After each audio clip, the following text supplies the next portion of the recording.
Voilà, donc l'objectif c'est de créer un formulaire. Ce formulaire, ce sera un formulaire qu'on va appeler étudiant, qui va permettre d'enregistrer des étudiants. Maintenant, pour pouvoir créer ce formulaire, il faut savoir qu'on a besoin de créer un modèle, donc une classe, la classe étudiante, et à partir de ce modèle, créer un formulaire. Donc, mais la première des choses, c'est de modifier le menu. Après accueil, présentation, au lieu de dire connecter, contactez-nous, on va entre présentation et contactez-nous, on va créer un menu. Pour cela, je viens dans Visual Studio. Toujours, donc je vais faire clic droit, clic droit. Qu'est-ce que je fais encore? OK.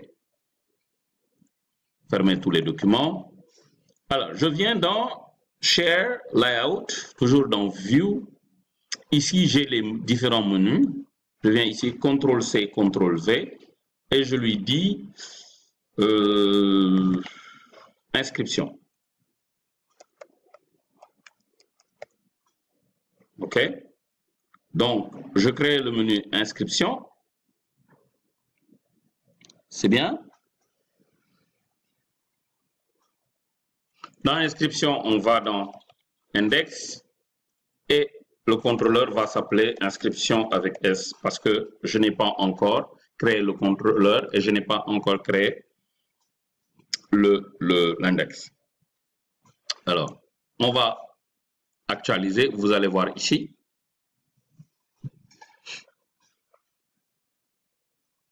On va avoir e-étudiant, accueil, présentation, inscription. OK? Et contactez-nous. Quand je clique sur inscription, il va générer un message d'erreur parce que la ressource est introuvable. La ressource, c'est le contrôleur. Mais avant de créer le contrôleur, regardez, je vais laisser cette erreur ici. Avant de créer le contrôleur, je dois d'abord créer le modèle. Je fais clic droit, add classe. Donc, dans modèle, je crée une classe que je vais appeler la classe inscription. OK, donc je dis inscription. Ou même étudiant, hein, je vais même mettre étudiant. Étudiant. Alors, je vais créer l'ID de l'étudiant. Je vais l'appeler ID. Je vais créer le nom prop string nom.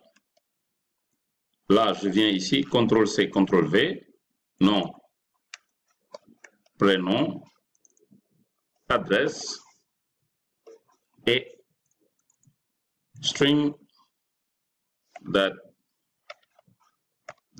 time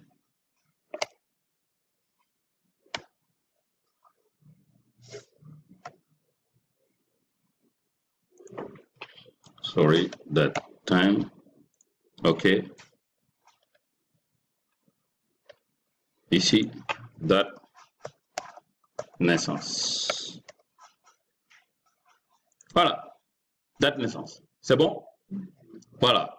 Et éventuellement, moyenne. Prop. Float. Moyenne. Nickel. Alors, j'ai créé ma classe qui s'appelle étudiant.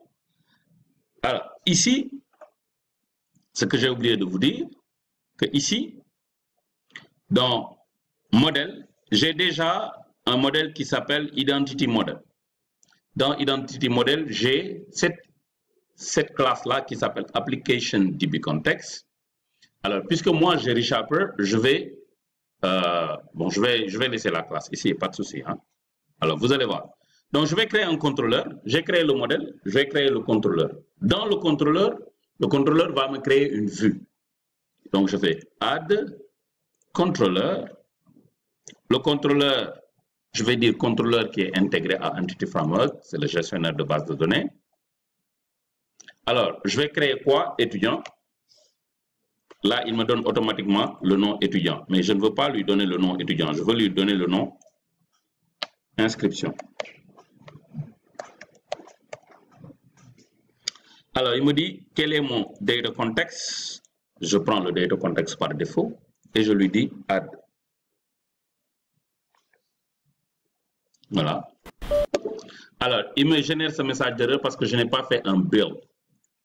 Alors, ce que je fais CTRL-SHIFT-B, je fais un build, parce que j'ai créé une classe, je n'ai pas rafraîchi. Il faut rafraîchir pour que tout le système prenne en compte cette classe-là. Maintenant, je peux aller clic droit, Add, Contrôleur, Intégrer à Entity Framework, c'est étudiant, ah non, excusez-moi, étudiant, Application DB Context. Alors, regardez, malheureusement, on a oublié aussi quelque chose. Ici, je vais créer, puisque j'ai créé étudiant, je vais dire prop DB7, excusez-moi. Alors, DB7, de quoi? De étudiant.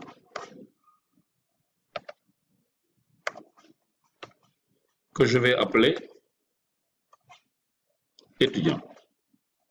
C'est tout. CTRL-SHIFT-B pour build.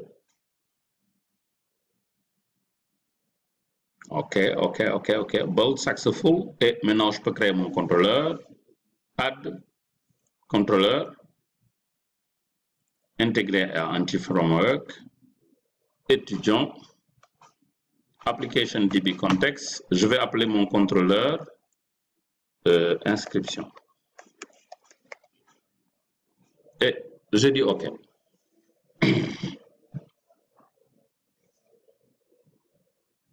C'est tout. Très simple. Alors là, c'est bien. Il va non seulement créer mon contrôleur, mais il va créer les vues. Parce que dans mon contrôleur, je lui ai tout donné. Je lui ai donné le modèle.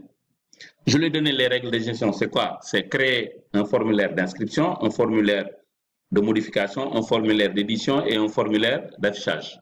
4 formulaires. Voilà. On va patienter. C'est tout. C'est bon. N'est-ce pas? Alors ici, si vous regardez bien, j'ai créé mon contrôleur qui s'appelle inscription. Donc, dans vue modèle, j'ai créé mon modèle étudiant, n'est-ce pas? Et dans vue, il va me créer inscription. Dans inscription, il crée create pour la création, delete pour la suppression, detail pour afficher le détail, edit pour afficher l'édit, index pour afficher le tout. OK. Là, je fais un CTRL-SHIFT-B. Et vous vous rappelez le message qui a été généré en disant que la ressource est introuvable. Je viens ici, j'actualise et vous allez voir un joli formulaire. Vous m'avez vu taper du SQL? Non. Vous m'avez vu taper, ouvrir une base de données, modifier, créer une table, etc. Non. Voilà, vous allez voir. Là, il fait refresh. Parce que ici, qu'est-ce qu'il me dit? Il me dit que le contexte a changé. Le contexte a changé veut dire quoi? Il faut dire à notre système qu'à chaque fois que je modifie ou je crée une nouvelle classe, je vais créer une migration. C'est-à-dire que je quitte ma base de données 0 pour aller à une base de données 0.1 ou 1. Alors, pour cela, qu'est-ce que je fais? Je viens ici, je vais package, je vais très bien, c'est très important. Je viens dans Package Console. OK. Sorry. Alors, ça fait ça parce que je fais presque 20 downloads derrière, en arrière-plan. Oui, ça enregistre. Alors, je suis en train de faire 20 downloads. Package. Voilà, il est là. Et je tape une commande. La première commande, c'est quoi? Je lui dis d'activer la migration. Donc, je lui dis Enable Migrations.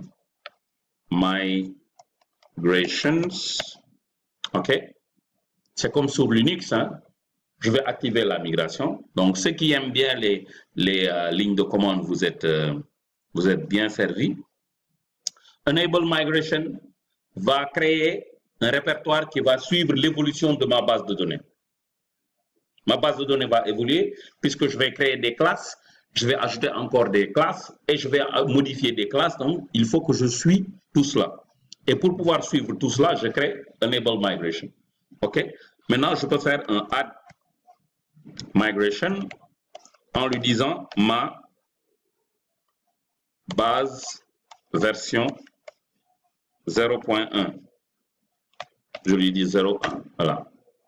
Donc, je fais un add migration pour lui dire que quand j'ai créé mon projet, il m'a créé une base de données 0. Maintenant, j'ai ajouté une classe, il va me créer une base de données 0.1. OK? Donc, vous voyez, il me dit scaffolding migration.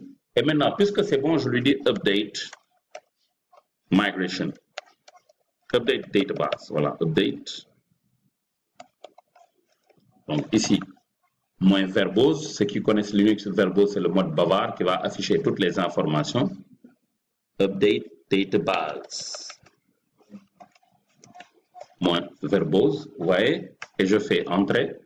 Il va me montrer ce qu'il va créer à partir de ma migration. Regardez. Il me montre ce qu'il a créé. Voilà. Alors, qu'est-ce qu'il a créé ici? Vous allez voir. Ici, il me montre que il a créé create table du bureau étudiant, ID int not null, identity, name, donc nom, and varchar, prénom, adresse, date de naissance, date time, moyenne, real, ok? Et ça, moi, je n'ai fait que créer une classe, n'est-ce pas? Ok, donc je fais CTRL-SHIFT-B. C'est bon, regardez. L'erreur va disparaître.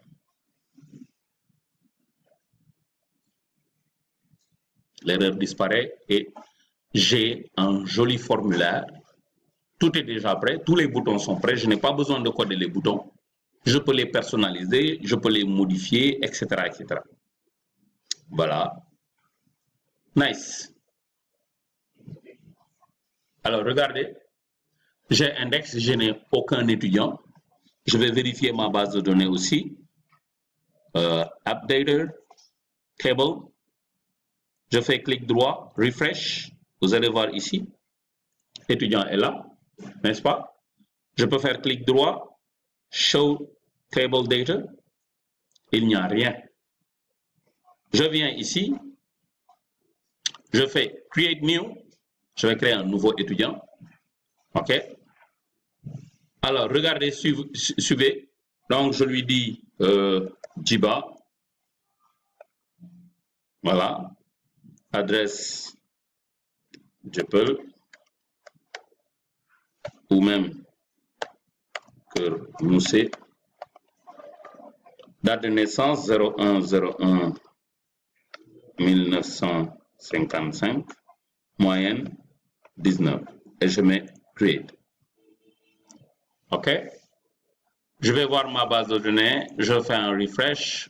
Oups. Je vais créer ici Sar Mamadou Mustafa Pat Doigt 02 12 1986 17. OK? Voilà. Ici, rien n'est affiché. Je fais un refresh. OK? Donc, je crée dans la base de données, ça s'affiche dans mon formulaire. Je crée dans mon formulaire, ça s'affiche dans la base de données.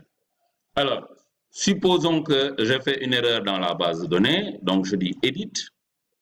Il fait un edit. Et je lui dis, non, non, en réalité, il est né le 12-12-2000 avec une moyenne de 15.